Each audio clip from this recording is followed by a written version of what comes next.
ما عندكش شركة معاه تبقى كأن ترن اوف، الدنيا ضلمة حواليك، مش شايف مش سامع، مش عارف ليه بيحصل كده معاك. الابن الحقيقي للرب لازم يكون فيه شركة بينه وبين ربنا، لازم. والشركة دي بتخليه قادر يدرك اللي بيحصل حواليه، بتخليه قادر يميز اللي بيحصل حواليه. النهارده عندنا اختبار حلو قوي ربنا حطه على قلبنا ان احنا نسمعه ونتشارك بيه مع بعض. ده يخليك تقدر تميز الاجواء اللي بتحصل حواليك. ليه ربنا بيسمح معاك بالتجربه دي؟ ليه ربنا بيسمح ليك بالالم؟ ليه ربنا بيسمح ليك بالاختبار اللي انت بتخش بيه؟ وبعدين تكتشف في الاخر خالص الايه الحلوه اللي في رومية 8:28 ونحن نعلم ان كل الاشياء، اللي حافظ الايه يقولها معايا، تعمل معا غصب عن ابليس للخير للذين يحبون الله. نقولها تاني مع بعض الايه دي، بس عايزك يعني تآمن كده جواك، صدقني زي ما بكلمك، صدقني. في ايه حلوه في اشعياء 53 بتقول كده: لمن صدق خبرنا ولمن يستعلن سرعنا. كل اللي بيصدق ربنا هو اللي بيشوف ايد ربنا، لما كل اللي بيصدق كلام ربنا هو اللي بيختبر ايد ربنا، هو اللي بيختبر ايد ربنا. عايزك تتخيل وانت بتقول الايه دي ونحن نعلم ان كل الاشياء تعمل معا للخير. عايزك تجيب ابليس، اسمع، بكل اللي رماه على ذهنك وخلاك تشوف ربنا نسيك او تخلى عنك او مش بيعاملك حلو زي فلان او ليه ضاغط عليا. عايزك تجيب كل الافكار القديمه السلبيه دي وتحطها تحت رجليك وانت بتقول الايه، رايت؟ تجيب الافكار دي كأنما لو انك بتستجمعها في ذهنك وتحطها تحت رجلك وتقول: ابويا حبيبي بيعمل معايا الخير لاني شايف ان انا بحبه. قول معايا: بحبك يا رب. قول معايا: بحبك يا رب، بحبك. خلينا مع الاخت منال وهي بتشاركنا الاسبوع ازاي قبلت ربنا، وازاي ربنا لما حبت تتجاوب مع المقابله دي حصل ايه في حياتها. هنتفاجئ مع بعض ربنا عمل ايه عشان نتفاجئ معاك. اتفضل.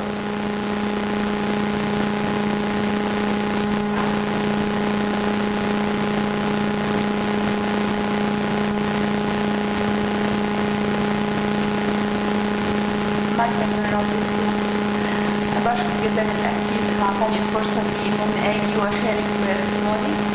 اختبار لسه بيبتدي ما كملش، لكن شجعني وقال لي إن لما تطلعي تشهدي ده إعلان إيمان. قصتي إزاي جيت للرب. أنا من خلفية، أنا مسيحية، لكن المسيحية كنت تقليدية، ماليش علاقة حقيقية بالرب، لكن كان جوايا جوع وعطش للرب. وفي سن صغير جدا ابتديت ادور على الرب، وحصل في نص مشكله ان ماما جت مرضت وجالها كانسر، وابتديت اطلب من ربنا، لكن ما كانش لسه عرفته قوي، لكن كنت بقول له انت تقدر، لكن ما كنتش عارفه هل هو عايز يشفيها ولا لا. ودخلت في صراع بطلب منه انه يشفي ماما، لكن ماما انتقلت في سن صغير، وقلت لربنا انت قاسي قوي، انت مش حاسس بينا. وابتديت عايزه ابعد عنه، لكن هو ما بيسيبش ولاده. في يوم الثالث من وفاه ماما دخلت تاني الاوضه وخدت اختي الصغيره، قلت لها لازم نسال الرب ليه ده حصل. فقلت له انا مش لاقياك، انا دورت عليك في كل حته وسالتك بكل قلبي، لكن انت بعيد قوي، لكن انا اعرف اتعلمت ان ده كلامك. انا هفتح الانجيل طبعا وانا ببكي بدموع، قلت له يا رب انا عايزه اسمع صوتك، انت فين وليه سمحت بالظروف دي؟ وبفتح الانجيل وطلع لي من انجيل يوحنا: لن اترككم يتامى. قلت له انت حاسس، انت سامع، يعني انت حاسس باليتم، انت حاسس بالضيق. في الوقت ده حسيت انه قريب جدا. وحصل بعد كده ان ابتدى الرب يدخل في حياتنا ويستخدمنا لمجد اسمه، وما حسيتش من اليوم ده باليتم. مرت السنين وخدمت الرب بأمانة وعشت له بأمانة. بعد كده حياتي فتت شوية لما جيت استراليا هنا.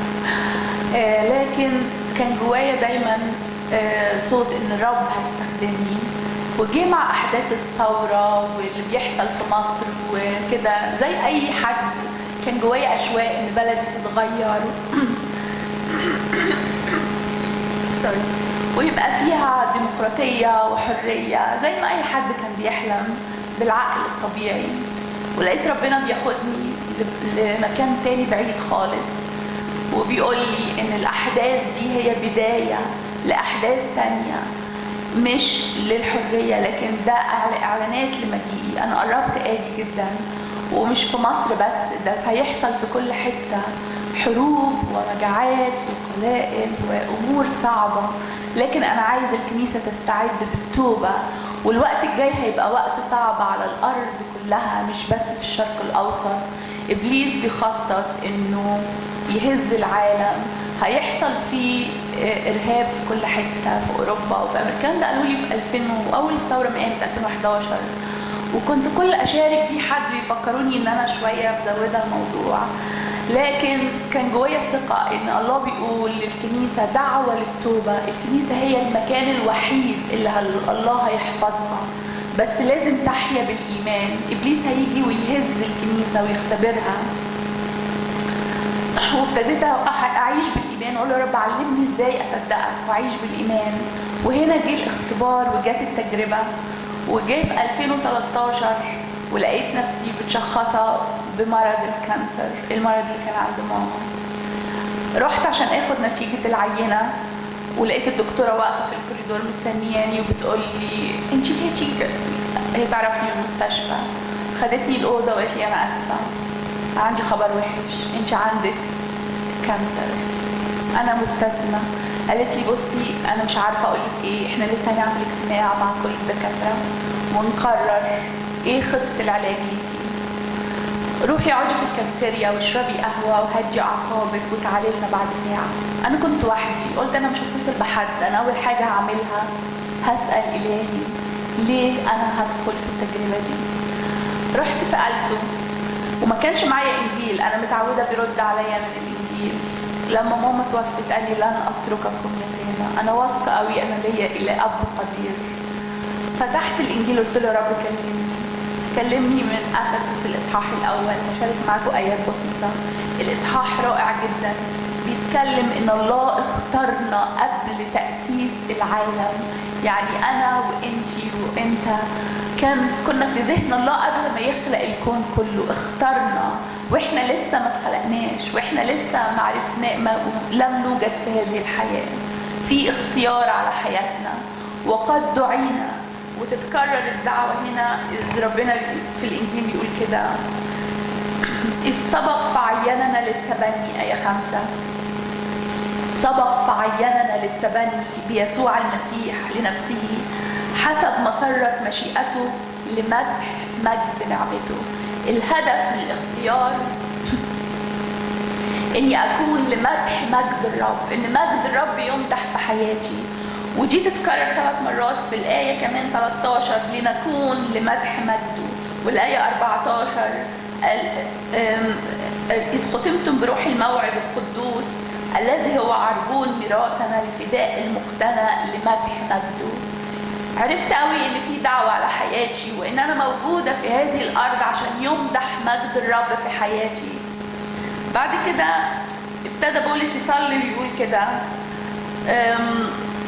لا أزال شاكرا لأجلكم ذاكرا إياكم في صلواتي، آية 16، لكي يعطيكم إله ربنا يسوع المسيح أبو المجد روح الحكمة والإعلان في معرفته مستنير عيون أذهانكم. هنا بيصلي إن في إعلان يجي في ذهن المؤمن، ذهن المؤمن يستنير، والروح القدس يقول له إعلان. الإعلان ده إيه؟ مستنير عيون أذهانكم لتعلموا ما هو رجاء دعوته. هو دعاك ليه؟ في دعوة على حياتك وحياتك. هو ما جابكش للمسيح عشان تعيش حياة طبيعية، هناك دعوة عظيمة. وما هو غنى مجد ميراثه، ليا مجد وغنى في الميراث في المسيح يسوع. وما هي عظمة قدرته الفائقة. أنا سمعت، أنا كنت بدور على القدرة والعظمة، لأن المرض ده محتاج قدرة. الطب بيقف عاجز قدامه، والإنسان بيبقى شيء. عرفت، أنا عشت التجربة دي مع ماما، وعارفة إنه مرض بيخوف، اسمه بيخوف الناس، لكن هناك عظمة قدرة لإلهنا فائقة فائقة فوق الخيال والحدود. وبولس بيوصفها هنا ويقول كده القوة دي حسب عمل شدة قوته الذي عمله في المسيح إذ أقامه من الأموات. هاللويا. القوة دي هي القوة اللي أقامت يسوع من الأموات. وقعدت أفكر الروح القدس يقول لي هل هي نفس القوة اللي قومت لعازر من الأموات؟ هل هي نفس الكمية بتاعت القوة؟ لا. لعازر كان إنسان واحد خاطي فمات تحت سلطان خطيته وحده، لكن المسيح حمل خطايا العالم من آدم لغاية آخر إنسان هيتولد. فخطية المسيح حمل كل خطايا العالم، فكان محتاج قوة للقيامة بلا حدود. هي دي القوة اللي بتعمل في حياتي. شجعت جدا.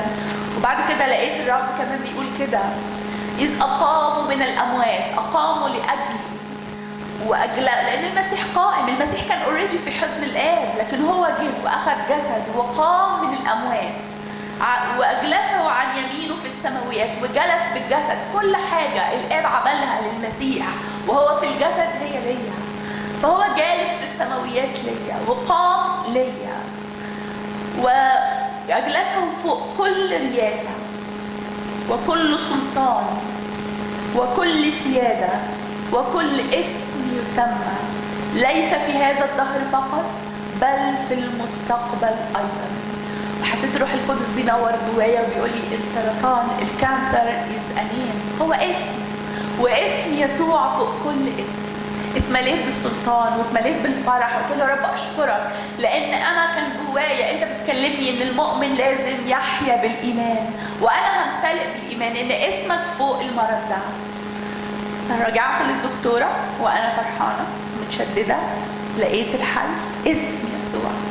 لقيتها بتقول لي عيطي اعملي حاجه، وانا جوايا سلام يفوق العقل. قعدت سنه في العلاج باخد كيماوي صعب جدا. قلت له يا رب الكيماوي ده سموم، انا بؤمن انك تحفظني منها لان انت قلت كده لو شربتم سما مميتا لا يضركم. اخدت كيماوي وبعد كده راديشن، وقالت لي انسي العمليه، مش هنعمل لك عمليه لان النوع ده خطير جدا ولو سبناه هينتشر. لو عملنا عمليه بينتشر بسرعه في الجسم. لكن انا في جوايا سلام، لن اخاف. روحت البيت وقالوا لي خدي كتب لاولادك جهزيهم، قولي لهم انك عندك كانسر، علميهم يعني يبقوا متوقعين ايه اللي هيحصل. لكن انا رميت الكتب دي وخدت ولادي. عندي 3 اولاد صغيرين، اكبر واحد 14 و12 وبعد كده 10. خدتهم في محضر الله وقلت لهم دي الحكايه، ابليس بيهاجمني، انا عارفه ان ده مش من الرب لان الله نور وليس فيه ظلم البتة. المرض ده من ابليس بيجي يهاجم، لكن هنقف مع بعض ونمتلي ايمان. وكان ولادي ابتدوا يساعدوني لان ابليس جه ساعات بقى يشتكي على ضميري انت عملتي الله مش هيسمع لك، وابتدت الحرب تبتدي. لكن ولادي كانوا هم الصغيرين زي صبرتني، اجري عليهم اقول لهم كان يبريدني انا محتاجه صلاه. نتجمع في الاوضه مع بعض ونفتح الانجيل وياتي حضور الله بقوه يملاني تاني فرح وايمان. عدت سنه في العلاج، بعد كده قالوا لي اعملي عمليه ودي اخر تشانس ليكي ومش عارفين ايه اللي هيحصل، هنعمل لك ترقيع وناخد الجلد. يعني كان موضوع كبير جدا، لكن انا كنت واثقه ان الرب معايا. دخلت عملت العمليه وكانت النتيجه مذهله، ان بعد ما ودوا التيشو والانسجه المعمل ما لقوش فيها كانسر، والكانسر اختفى. والدكاتره اذهلوا ما كانوش عارفين راح فين الكانسر. فالمفروض المريض الكانسر بيتعمل له متابعه كل 3 شهور، يعمل صور وسكان ميبي يكون كانسر موجود في مكان تاني. لكن سابوني قالوا لي وده مش فاهمين ايه اللي حصل. هو بعد سنه تعالي اعملي جاست تشيك اب روتين عادي. انا قلت لكم في البدايه اختباري لسه بيبتدي. بعد سنه رجعت اعمل، لقيت فيه كانسر موجود في الغدد تحت صوتي. بعد كده لقوه تاني موجود حوالين الرئه. قالوا لي دي مرحله رابعه، لكن اسم يسوع مازال فوق كل اسم. النهارده انا جايه اشجعكم، انا متشجعه جدا. ابليس بيكذب علينا لان ابتديت اصلي لكن ما سالتش للرب ليه ده حصل، لاني عارفه دي تجربه، ده ابليس بيشككني. انا ابتديت بعد ما شفيت اشهد في كل مكان ان يسوع قادر، وشجعت ناس كتير وناس كتير ابتدت تتلمس. ابليس عايز يسكتني، عشان كده النهارده انا جايه بتحدى ابليس وبقول له مش هبطل اشهد عن الهي، لان الهي اعظم من اي اسم تاني مهما اي اسم طلع. لما كانوا التلاميذ بيتحاربوا في السفينه وكانت الامواج عاليه وصرخوا للمسيح، فالمسيح قام وهدأ الامواج، وبعد كده قال لهم ليه خايفين يا قليل الايمان؟ هل الموقف انتهى؟ لا، بعديها بوقت كانوا في السفينه مره تانيه والامواج هاجت تاني، لكن المسيح علمهم درس اعمق واعمق من المره الاولى. المسيح ما كانش في السفينه لان كان بيجهزهم انه مش هيشوفوه بعينيهم المنظوره، لكن لازم يعيشوا بالايمان. فجه لقاهم على الميه، والرب قال لي ان الوقت ده انت لازم تمشي على الميه. الوقت ده اصعب من المره الاولى، الوقت ده انت بتواجهي معركه اكبر من الاولى، لان الدكاتره بيقولوا الحاله متاخره، لكن انا شايفه في نصره في المسيح يسوع. انا بمشي بالايمان على الميه، هو ده الايمان اللي الرب كلمني عليه في البدايه، ان المؤمن في الوقت الجاي في ظروف صعبه، مش هيبقى بس امراض، لكن امور اقتصاديه، سياسيه، اضطهادات، اي امور لازم نمشي ونقابل المسيح على الميه بكل قوه. وكمان الرب جاب لي لما كان داوود بيرعى الغنم وجاله الدب واسد وانتصر عليهم، ده كان الرب بيجهزه ان في جليات هيجي وهيشوف جليات صغير جدا، لان الرب دوقه يعني ايه ينتصر ويعني ايه يغلب الدب والاسد. فانا النهارده بعلن ايماني ان في اسم الرب يسوع لو جه جليات تاني، انا عرفت ازاي ان اسم يسوع فوق كل اسم، ان الدب والاسد ماتوا، ان اختفى الكانسر. فانا مصممه عايشه بالايمان، احيا بالايمان، بمشي على الميه. بشجعكم اخواتي الوقت ده ان احنا مطلوب مننا نحيا بالايمان لا بالعيان، ايمان ابن الله، لان المسيح يحيا فينا بقوه. هدف الله ودعوته لينا مش نحيا ناس عاديين، ولا ان احنا ناخد بقينا مسيحيين ونعيش حياه طبيعيه، لكن نحيا في ايمان ابن الله اذ يحل المسيح بكل ملئه في حياتنا وفي قلوبنا، فنمتلئ الى كل ملء الله، الله يملانا. فكنت الكانسر انا يعني بحسه حقير، ملهوش قوه، منزوع السنان قدام اسم يسوع. الاسم ده بيخوف الناس ويرعبهم، لكن انا الاسم ده ما بيخوفنيش، لان المسيح جلس في السماويات واجلسني معه فوق كل اسم وكل رياسه وكل سلطان، واي اسم يتسمى في المستقبل. في اسامي كتير هتطلع جديده وامراض جديده وتحديات جديده وجليات جديد، لكن نشكر الروح القدس اللي خلى بولس يكتب كده: ليس في هذا الدهر بل في المستقبل اي تحدي قابلنا، اي امور هتيجي تتحدانا، هنعلن ان اسم يسوع فوق كل اسم. وكل ما انا ثابته في المسيح كل ما ليا النصره، لان الامور الزمنيه وكل الامور اللي شايفاها بعينيا متغيره، لكن في حقيقه هي في الكتاب، كلام الرب لا يتغير. السماء والارض تزول، لكن كلمه واحده وحرف واحد من كلام الرب لن يزول.